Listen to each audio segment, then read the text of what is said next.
Shalom Uvracha, bonjour à tous et à toutes. Rat Hashem, j'espère que tout va bien.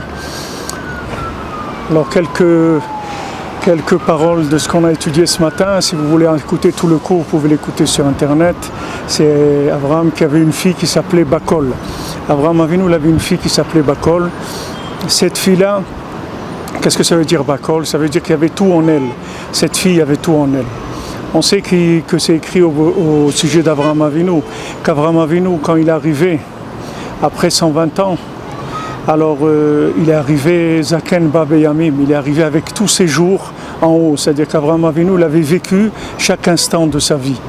Alors qu'il y a des gens qui ont vécu physiquement 90 ans dans ce monde, mais quand ils arrivent de l'autre côté, il n'y a même pas une heure ou deux, parce que qu'est-ce qui s'appelle la vie, qu'est-ce qui s'appelle pas vivre?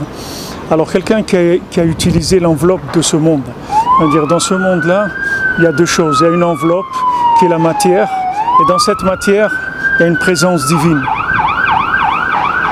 Celui qui a cherché à s'attacher à la matière, il s'est attaché à quelque chose qui va se finir. Donc c'est pas considéré comme de la vie. Celui qui est attaché au message d'Hachem qu'il y a dans chaque chose, comme Rabbi Nachman il dit qu'il faut s'attacher au message, à l'esprit qu'il y a dans chaque chose. Dans chaque chose, il y a un esprit. Cet esprit-là, il est infini. Il ne va jamais s'arrêter. C'est-à-dire celui qui s'est attaché à l'esprit, au message de la chose. Alors cette personne-là, elle est sûre que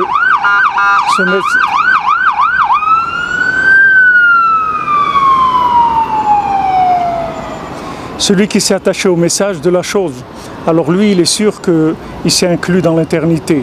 Parce que tout ce que Hachem a créé, c'est juste des outils de communication. C'est-à-dire tout ce qu'on vit, c'est des moyens de communiquer avec Hachem. Du moment où on recherche l'esprit de la chose, alors on est attaché à la vie, on s'appelle vivant. Du moment où on s'attache à la forme de la chose, alors on s'appelle mort. Même si on est encore vivant, mais ce n'est pas la vie. La vraie vie, c'est uniquement d'utiliser tous les moyens qu'il y a sur terre pour arriver à se brancher sur Hachem.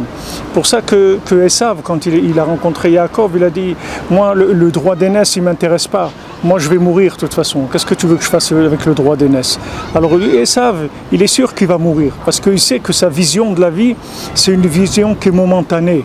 Comme les Chamim nous disent, nos sages nous disent, que la maison de Esav, elle est en paille.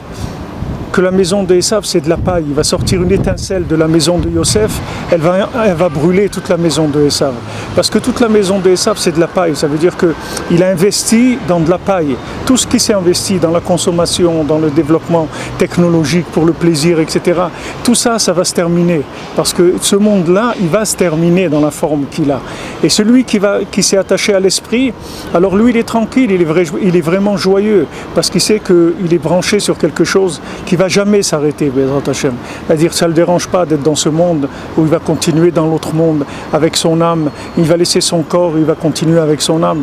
Il n'y a pas de changement, comme Rabbi Nachman il a dit, vous voyez cette porte-là, maintenant je suis dans cette chambre, demain je vais être dans la chambre à côté, derrière la porte. Si je suis derrière la porte, ça veut dire que je ne suis pas là, je suis là, je suis derrière la porte, c'est tout, mais je suis là, c'est pareil. Je suis, avec mon âme, je suis là. Alors c'est une façon de s'inclure dans l'éternité. Donc Rabbi Nachman, ce qu'il nous dit, c'est que dans chaque chose, il y a un esprit d'Hachem. Cet esprit d'Hachem, il a été mis par la parole d'Hachem, parce qu'Hachem, il a créé tout avec la parole. Du moment où on parle avec Hachem, au sujet de toute chose, on dévoile automatiquement l'esprit qu'il y a dans la chose.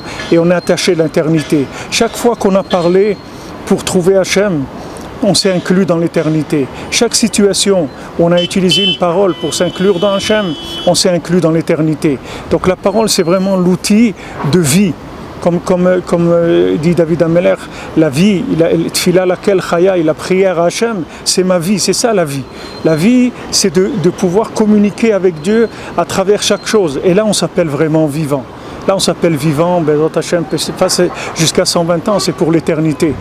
Alors, Bezrat Hashem, je souhaite à tous et à toutes, Bezrat Hashem, d'utiliser cet outil merveilleux qu'Hachem nous a donné de communication, qui est notre bouche, pour communiquer, parler avec lui, et beaucoup de bracha et d'atzlacha, de réussite pour tout ce que vous entreprendrez, Bezrat Hashem, dans la joie, et que ces jours-là de deuil se retournent en jours de fête, Bezrat Hashem, et atzlacha.